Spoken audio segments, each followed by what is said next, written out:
Hi friends, welcome to Shilpa's world. Hi friends, ಎಲ್ಲರಿಗೂ ನಮಸ್ಕಾರ. ನಾನು ಶಿಲ್ಪಾ. ಇಂದು ನಾವು ದಾವಣಗೆರೆಗೆ ಬಂದಿದ್ದೀವಿ. ರಾಣಿಬೆನ್ನೂರಿಂದ ದಾವಣಗೆರೆ ಮುಖಾಂತರ ಬೆಂಗಳೂರಿಗೆ ಹೋಗ್ತಾ ಇದ್ದೀವಿ. ಸೊ ಇಲ್ಲಿ ಸಿಟಿ ಟೂರ್ ಮಾಡಿದ್ವಿ. ತುಂಬ ದಿನದ ನಂತರ ದಾವಣಗೆರೆಗೆ ಬಂದಿದ್ವಿ. ತುಂಬ ಚೆನ್ನಾಗಿತ್ತು. ದಾವಣಗೆರೆನ ಹಾರ್ಟ್ ಆಫ್ ಕರ್ನಾಟಕ ಅಂತ ಕರೀತಾರೆ. ಯಾಕೆಂದರೆ ಇದು ಕರ್ನಾಟಕದ ಮಧ್ಯಭಾಗದಲ್ಲಿದೆ. ಸುತ್ತಲೂ ಶಿವಮೊಗ್ಗ, ಚಿಕ್ಕಮಗಳೂರು ಹಾಗೂ ಹಾವೇರಿ, ಚಿತ್ರದುರ್ಗ ಎಲ್ಲ ಬೇರೆ ಬೇರೆ ಸಿಟಿಗಳಿದೆ. ಮತ್ತು ಇದು ಒಂದು ತುಂಬ ಬ್ಯೂಟಿಫುಲ್ ಸಿಟಿ ಅಂತಲೇ ಹೇಳ್ಬೋದು. ಮತ್ತು ಅದು ಅಲ್ಲದೆ ಇಲ್ಲಿ ತುಂಬಾ ಕಾಲೇಜಸ್ಸು, ಸ್ಕೂಲ್ಗಳಿವೆ. ಎಜುಕೇಷನ್ ವೈಸ್ ಇದು ಒಂದು ತುಂಬಾ ಮುಂದುವರೆದ ಪ್ಲೇಸ್ ಅಂತ ಹೇಳಬಹುದು. ಮತ್ತು ಜನರು ಕೂಡ ತುಂಬಾ ಒಳ್ಳೆಯವರು. ತುಂಬಾ ಚೆನ್ನಾಗಿದೆ ಮತ್ತು ಕನೆಕ್ಟಿವಿಟಿ ಕೂಡ ತುಂಬ ಚೆನ್ನಾಗಿದೆ ಇಲ್ಲಿ. ದಾವಣಗೆರೆ ಅಂದ ತಕ್ಷಣ ನೆನಪಿಗೆ ಬರೋದು ದಾವಣಗೆರೆ ಬೆಣ್ಣೆ ದೋಸೆ. ಇಲ್ಲಿಯ ಲೋಕಲ್ ಅವರಿಂದ ಗೊತ್ತಾಯಿತು ಸಾಗರ್ ಹೋಟೆಲ್ ತುಂಬ ಫೇಮಸ್ ಬೆಣ್ಣೆ ದೋಸೆಗೆ ಅಂತ. ಸೊ ಅಲ್ಲಿಗೆ ಹೋಗಿದ್ವಿ. ತುಂಬಾ ಚೆನ್ನಾಗಿತ್ತು ಬೆಣ್ಣೆ ದೋಸೆ. ತುಂಬಾ ಟೇಸ್ಟಿಯಾಗಿತ್ತು ಮತ್ತು ಹೈಜಿನಿಕ್ ಆಗಿತ್ತು. ನೀವು ಸಹ ಒಂದ್ಸಲ ಟ್ರೈ ಮಾಡಿ. ಬೆಣ್ಣೆ ದೋಸೆ ತಿಂದು ನೆಕ್ಸ್ಟ್ ನಾವು BS Channabasappa and sons shop ಹೋದ್ವಿ. ಇದೊಂದು ತುಂಬ ಫೇಮಸ್ ಶಾಪ್ ಇಲ್ಲಿ ದಾವಣಗೆರೆಯಲ್ಲಿ. ನಾವು ಚಿಕ್ಕವರಿದ್ದಾಗಲಿಂದಲೂ ಈ ಒಂದು ಶಾಪ್ ಇದೆ. ಆವಾಗಲಿಂದಲೂ ಅಂದ್ಕೊಳ್ತಾ ಇದ್ದೆ ಯಾವತ್ತಾದರೂ ಒಂದು ಸಲ ಆದರೂ ವಿಸಿಟ್ ಮಾಡಲೇಬೇಕು ಅಂತ. ಕೊನೆಗೂ ಆ ಟೈಮ್ ಬಂತು ನನಗೆ ನೋಡೋಕ್ಕೆ. ಸೊ ಹೇಗಿದ್ದರೂ ದಾವಣಗೆರೆಗೆ ಬಂದಿದ್ವಿ. ಸೊ ಇಲ್ಲಿ ಬಂದ್ವಿ ವಿಸಿಟ್ ಮಾಡೋಕ್ಕೆ. ಮುಂಚೆ ಇವ್ರದ್ದು ಒಂದೇ ಒಂದು ಶಾಪ್ ಇತ್ತು. ಈಗ ತುಂಬ ಶಾಪ್ ಮಾಡಿದ್ದಾರೆ. ಲೇಡೀಸಿಗೆ ಸಪ್ರೇಟು, ಜೆಂಟ್ಸ್ ಸಪ್ರೇಟ್ ಹಾಗೂ ಬೇರೆ ಬೇರೆ ದಾವಣಗೆರೆ ಪ್ಲೇಸ್ಗಳಲ್ಲಿ ಮಾಡಿದ್ದಾರೆ. ಅದು ಅಲ್ಲದೆ ದಾವಣಗೆರೆ ಜನರಷ್ಟೇ ಅಲ್ಲ, ಸುತ್ತಮುತ್ತಲಿನ ಸಿಟಿ ಜನರು ಕೂಡ ಬಂದು ಇಲ್ಲಿ ಶಾಪಿಂಗ್ ಮಾಡ್ತಾರೆ. ರೆಗ್ಯುಲರ್ ಶಾಪಿಂಗ್ ಇರ್ಬೋದು ಅಥವಾ ಮದುವೆಗೋಸ್ಕರನೂ ಕೂಡ ತುಂಬಾ ಶಾಪಿಂಗಿಗೆ ಬರ್ತಾರೆ. ಇಲ್ಲಿ ನೀವು ನೋಡ್ತಾ ಇರ್ಬೋದು ಸೀರೆಗಳದ್ದಂತೂ ತುಂಬಾ ಕಲೆಕ್ಷನ್ ಇದೆ. ಸ್ಟಾರ್ಟಿಂಗ್ ಪ್ರೈಸ್ 100-200 ಹಿಡಿದು ಥೌಸಂಡ್ಸ್ ಲ್ಯಾಕ್ಸ್ವರೆಗೂ ಕೂಡ ಇಲ್ಲಿ ಸಾರಿಗಳು ಸಿಗತ್ತೆ. ಮತ್ತು ಕಲೆಕ್ಷನ್ಸ್ ಕೂಡ ತುಂಬ ಚೆನ್ನಾಗಿದೆ. ಮತ್ತು ಇಲ್ಲಿ ಹೇಗೆ ಡಿಸ್ಪ್ಲೇ ಮಾಡಿದ್ದಾರೆ. ಸೊ ಈಸಿ ಟು ಚೆಕ್ ಮತ್ತು ತೊಗೊಳಕ್ಕೆ ತುಂಬಾ ಕನ್ವೀನಿಯೆಂಟ್ ಆಗಿರುತ್ತೆ. ಇನ್ಸ್ಟೆಡ್ ಆಫ್ ಎಲ್ಲದು ಸೀರೆ ತೋರಿಸಿ ಅಂತ ಹೇಳೋದಕ್ಕಿಂತ ಡಿಸ್ಪ್ಲೇ ಹಾಕಿರೋದ್ರಿಂದ ಯಾವ್ದು ಬೇಕಾದರೂ ಸೆಲೆಕ್ಟ್ ಮಾಡಿ ತೊಗೋಬಹುದು. ಅದು ಅಲ್ಲದೆ ತುಂಬ ವೆರೈಟಿ ಸೀರೆಗಳಿತ್ತು ನಾವು ಹೋದಾಗ. ಕಾಟನ್ದು, ಸಿಂಥೆಟಿಕ್ಕು, ಸಿಲ್ಕ್, ಅದು ಅಲ್ಲದೆ ಏನು ಧಾರಾವಾಹಿ ಸೀರೆಗಳು, ಫಿಲ್ಮ್ ಸೀರೆಗಳಂತೆಲ್ಲ ಇತ್ತು. ದಾವಣಗೆರೆನ ಮ್ಯಾಂಚೆಸ್ಟರ್ ಆಫ್ ಕರ್ನಾಟಕ ಅಂತಲೂ ಕರೀತಾರೆ. ಯಾಕೆಂದರೆ ಇಲ್ಲಿಯ ಮಿಲ್ಗಳಲ್ಲಿ ಹೈ ಕ್ವಾಲಿಟಿ ಕಾಟನ್ ಪ್ರೊಡಕ್ಷನ್ ಆಗುತ್ತೆ. ಹೇಗೆ ಯುನೈಟೆಡ್ ಕಿಂಗ್ಡಮಲ್ಲಿ ಮ್ಯಾಂಚೆಸ್ಟರ್ ಪ್ಲೇಸ್ ಕಾಟನ್ ಪ್ರೊಡಕ್ಷನಿಗೆ ಫೇಮಸ್ಸು, ಅದೇ ರೀತಿ ಕರ್ನಾಟಕದಲ್ಲಿ ದಾವಣಗೆರೆ ಕಾಟನ್ ಪ್ರೊಡಕ್ಷನಿಗೆ ಫೇಮಸ್ಸು. ಮತ್ತು ನೀವು ಇಲ್ಲಿ ನೋಡ್ತಾ ಇರ್ಬೋದು ಸೀರೆಗಳ ಕಲೆಕ್ಷನ್ ಎಷ್ಟೊಂದು ಚೆನ್ನಾಗಿದೆ. ತುಂಬಾ ಚೆನ್ನಾಗಿತ್ತು.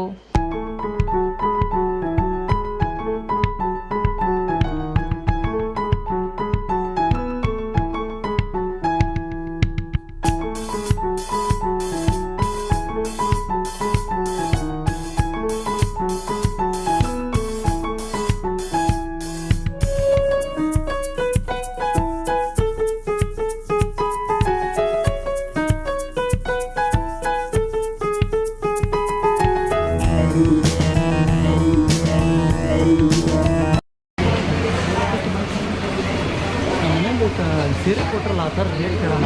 ಹಾಂ ಕೇಳಿ.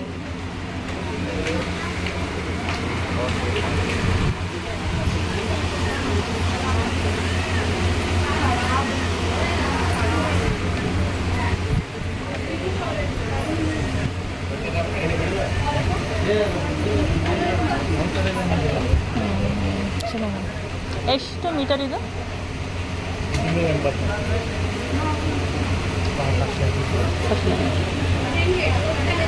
ಡಿಸೈನಿಗೆ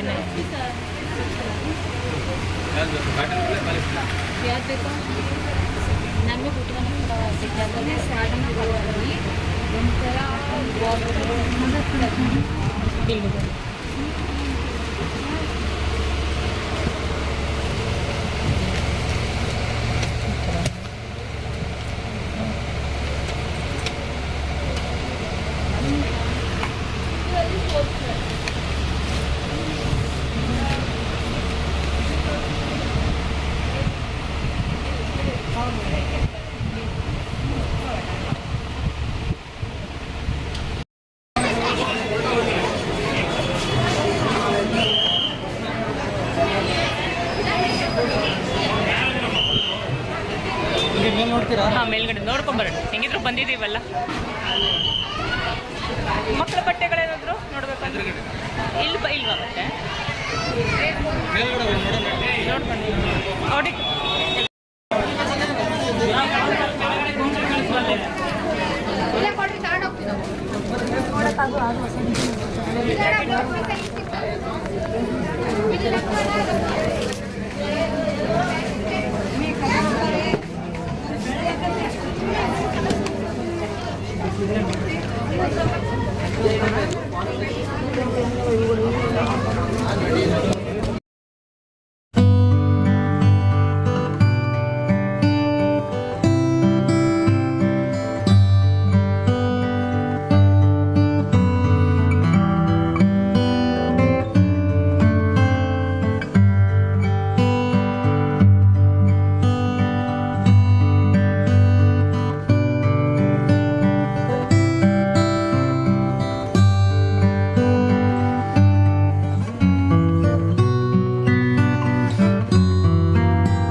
ನೆಕ್ಸ್ಟ್ ನಾವು ಫಸ್ಟ್ ಫ್ಲೋರಲ್ಲಿ ಕಿಡ್ಸ್ ಸೆಕ್ಷನಿಗೆ ಹೋದ್ವಿ.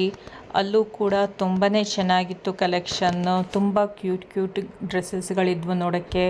ಯಾವ್ದು ತೊಗೋಬೇಕು ಯಾವ್ದು ಬಿಡಬೇಕು ಅಂತಲೇ ಗೊತ್ತಾಗ್ತಾ ಇರಲಿಲ್ಲ. ಆದರೆ ನಾವು ಜಸ್ಟ್ ವಿಸಿಟಿಗೆ ಬಂದದ್ರಿಂದ ಜಾಸ್ತಿ ಏನೂ ಶಾಪಿಂಗ್ ಮಾಡೋಕ್ಕೆ ಹೋಗಲಿಲ್ಲ. ಯಾಕೆಂದರೆ ತುಂಬಾ ಟೈಮ್ ತೊಗೊಳತ್ತೆ ಮತ್ತು ನಮಗೆ ಬೆಂಗಳೂರಿಗೆ ಕೂಡ. ಫ್ರೆಂಡ್ಸ್, ಈ ಒಂದು ವಿಡಿಯೋ ನಾನು ಇಲ್ಲೇ ಎಂಡ್ ಮಾಡ್ತಾ ಇದ್ದೀನಿ. ನಿಮಗೆ ಈ ವಿಡಿಯೋ ದಾವಣಗೆರೆ ಟೂರ್ ಹಾಗೂ ಡೀಟೇಲ್ಸ್ ಹೇಗನ್ನಿಸ್ತು ಅಂತ ಕಮೆಂಟ್ ಸೆಕ್ಷನಲ್ಲಿ ಮೆನ್ಷನ್ ಮಾಡಿ. ಮತ್ತು ನನ್ನ ವಿಡಿಯೋ ಇಷ್ಟ ಆದರೆ ಲೈಕ್ ಮಾಡಿ, ಶೇರ್ ಮಾಡಿ ಮತ್ತು ನನ್ನ ಚಾನಲ್ನ ಸಬ್ಸ್ಕ್ರೈಬ್ ಮಾಡಿ. ಮತ್ತೆ ಸಿಗೋಣ ಇನ್ನೊಂದು ಟಾಪಿಕ್ ಜೊತೆಗೆ ಹಾಗೂ ಇನ್ನೊಂದು ಹೊಸ ಪ್ಲೇಸ್ ಜೊತೆಗೆ. ಸೊ ಫ್ರೆಂಡ್ಸ್, ಬಾಯ್. ಇವತ್ತಿನ ವಿಡಿಯೋ ಇಷ್ಟ ಆದರೆ ಲೈಕ್ ಮಾಡಿ, ಸಬ್ಸ್ಕ್ರೈಬ್ ಮಾಡಿ, ಶೇರ್ ಮಾಡಿ.